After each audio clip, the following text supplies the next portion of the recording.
Au cours de ma visite à Londres et à Paris l'année dernière, j'eus plusieurs conversations avec les philosophes matérialistes d'Europe. La base de toutes leurs conclusions est que l'acquisition de la connaissance des phénomènes se fait selon une loi fixée invariable, une loi mathématiquement exacte dans son effet à travers les sens. Par exemple, l'œil voit une chaise, il n'y a donc aucun doute quant à l'existence de cette chaise. L'œil regarde les cieux et contemple le soleil.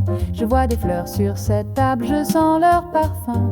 J'entends des bruits à l'extérieur et que c'est pas ceci, disent-ils, est une loi mathématique fixe de perception et de déduction dont l'effet ne laisse aucun doute quel qu'il soit, car étant donné que l'univers est soumis à notre sensation, la preuve saute aux yeux que notre connaissance de l'univers doit être acquise par la voie des sens. C'est-à-dire que les matérialistes annoncent que le critère et le standard de la connaissance humaine sont une perception des sens.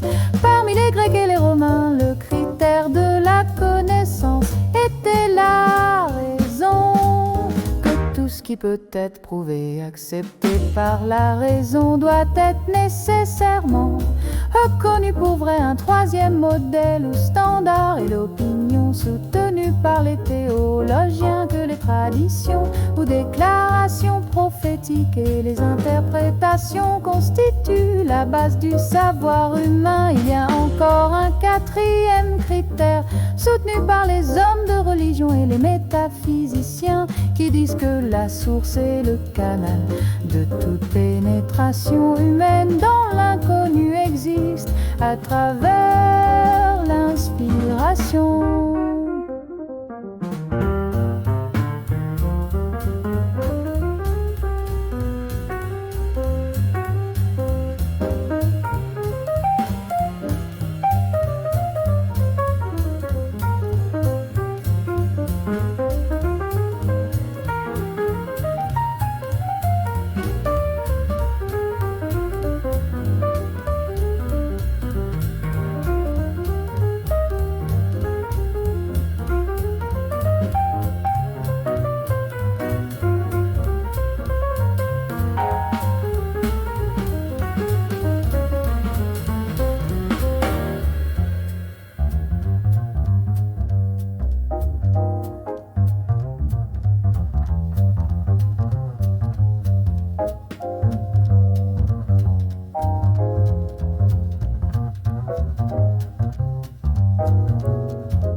Ces quatre critères sont, selon les déclarations des hommes, premièrement la perception des sens, deuxièmement la raison, troisièmement les traditions, quatrièmement